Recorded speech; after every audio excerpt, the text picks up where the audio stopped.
আতা গাছের তোতা পাখি ডালিম গাছে ভুতুম খাদানে ফাটে বোম ডুম ডুম টুডুম মাস অবতারে সুপারস্টার এসেছে যা বলে দে তোর বাপ এসেছে। খাদান খালি বাপ নয়, খাদান বাপেরও বাপ।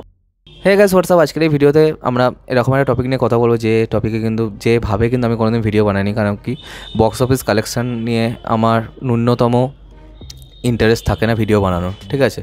কারণ বক্স অফিস কালেকশন নিয়ে ভিডিও যদি বানাতে হয় তাহলে এই ব্যাপারগুলো না খুব বেশি অডিয়েন্স খায় এবং মানুষ না নিজেকে একটা সঠিক পজিশানে রাখতে পারবে না, কারণ বক্স অফিস কালেকশন রোজ আপডেট হয়। আর রোজ যদি একটা করে বক্স অফিস কালেকশন নিয়ে ভিডিও বানানোর এই ব্যাপারটা আমার অতখানিও ভালো লাগে না এবং আমি ব্যক্তিগতভাবে পছন্দ করি না। খুব যদি আউটস্ট্যান্ডিং কিছু হয় তখনই আমার ভিডিও বানানোর ইচ্ছা হয়। ইভেন পুষ্পার সময় ভিডিও বানায়নি, জামানের সময় এই সব নিয়ে ভিডিও বানায়নি। আমি ব্যাপারটাকে একদমই সাপোর্ট করি না, কারণ কি বক্স অফিস কালেকশন নিয়ে যদি ভিডিও বানাই তাহলে কিন্তু ভিউজ আমরা আসবে, কিন্তু কোথাও না কোথাও বক্স অফিস তো সিনেমার গুণগত মান বা সিনেমা রিলেটেড সেরকম কোনো ব্যাপার না। হ্যাঁ, সিনেমার মেন কমার্সটাই হচ্ছে বক্স অফিস, কিন্তু আমার নিজের ব্যক্তিগতভাবে কিন্তু বক্স অফিস কালেকশন নিয়ে সেভাবে ভিডিও বানাতে ভালো লাগে না।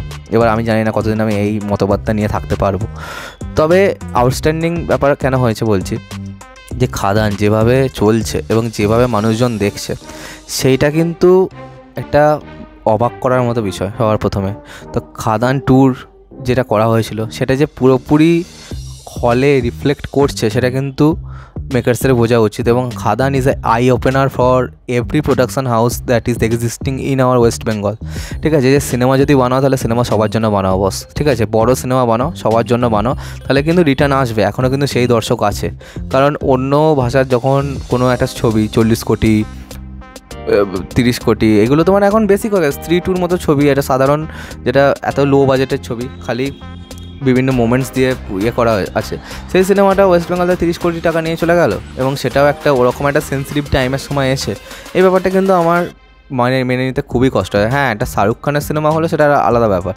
এই রিসেন্ট টাইমে পুষ্পা তো আমার মনে হয় ওয়েস্ট বেঙ্গল থেকে ইভেন 50 কোটিও নিয়ে চলে যেতে পারে, যদি মানে সেটা যদি এইভাবেই ট্রেন্ডিং থাকে। হ্যাঁ, তো এই যে ব্যাপারটা আমার মনে একদমই ভাল লাগতো না।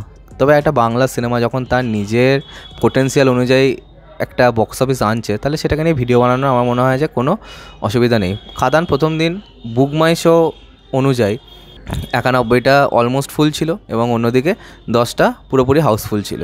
এবার কি বুক মাই শোতে সাপোজ আমাদের বেলমুড়ির বাসন্তী, আমাদের মহালক্ষ্মী সিনেমা হল, চণ্ডীতলার এগুলো তো নেই, বা বিভিন্ন জায়গায় আমাদের গ্রামে গঞ্জে যেরকম সিনেমা হলগুলো আছে, ঠিক আছে, যেগুলো হয়তো আমরা সেভাবে খবরও নিই না, সেরকম সিনেমা হল নেই, কিন্তু খাদান কিন্তু সেখানেও চলছে এবং সেখানেও খুব ভালোভাবে চলছে, ঠিক আছে। ইভেন কলকাতারই অনেকগুলো সিনেমা হল আছে যেখানে কিন্তু বুক মাই শো নেই। এবং বর্ধমানের কথা যদি আমি বলি, যে বিচিত্রা এবং বর্ধমান সিনেমা, এই দুটো সিনেমা কিন্তু আমরা বুক মাই শোতে দেখতে পাবো না।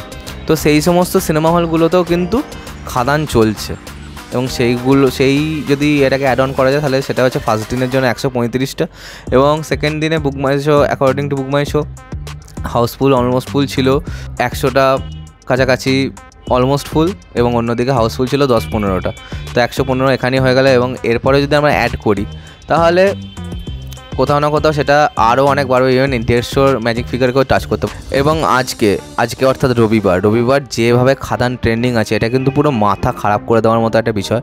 আজকে অলমোস্ট 200 টাকা করে শো হাউসফুল যাচ্ছে এবং এর পরেও যদি আরও ভালো হয় তাহলে 210 কোটির এরকম একটা রেঞ্জে কিন্তু চলে যেতে পারে। মানে চাঁদের পাহাড় অ্যামাজন অভিযানের পর কিন্তু এরকম ট্রেন্ডিং খুব অনেকদিন বাদে কিন্তু দেখা গেল এবং খাদান একটা বিগ টাইম ওয়ার্ক করতে চলেছে। এবং এভাবে যদি কালেকশানস আসতে থাকে, এবং সোমবারটা হচ্ছে লিটমাস টেস্ট, কারণ সোমবার যদি মোটামুটি একটা অলমোস্ট ফুল হাউসফুল এনে দেয় তাহলে খাদান কিন্তু আনস্টপেবল, কারণ এরপরে একটা লম্বা উইকেন্ড আছে।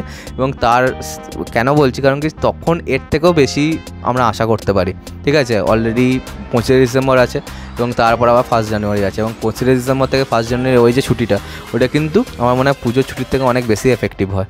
তো চলো বেশি কথা না বাড়িয়ে আজকে ভিডিওটা এখানে শেষ করলাম। এবং আমার মনে হয় খাদান খুব তাড়াতাড়ি ব্রেক ইভেন পার করে ফেলবে, তার যে বাজেটটা খুব তাড়াতাড়ি রিকভার করে ফেলবে, তারপরে তো পয়সা হোগা। এবং কংগ্রাচুলেশনস জানাতে চাই পুরো খাদান টিমকে আমার পক্ষ থেকে এবং আমার মতো অগণিত দর্শকের পক্ষ থেকে, ঠিক আছে। তারা যেন এরকম সিনেমা বানাতে দ্বিধাবোধ যেন আর না করেন। তো আজকের মতো ভিডিওটা এখানে শেষ করলাম। কমেন্ট করে জানাবে তোমাদের কেমন লেগেছে এই ভিডিওটা, সাবস্ক্রাইবটা প্লিজ করে দাও যাতে আমার সাথে তোমাদের আবার দেখা হয়। Bye bye.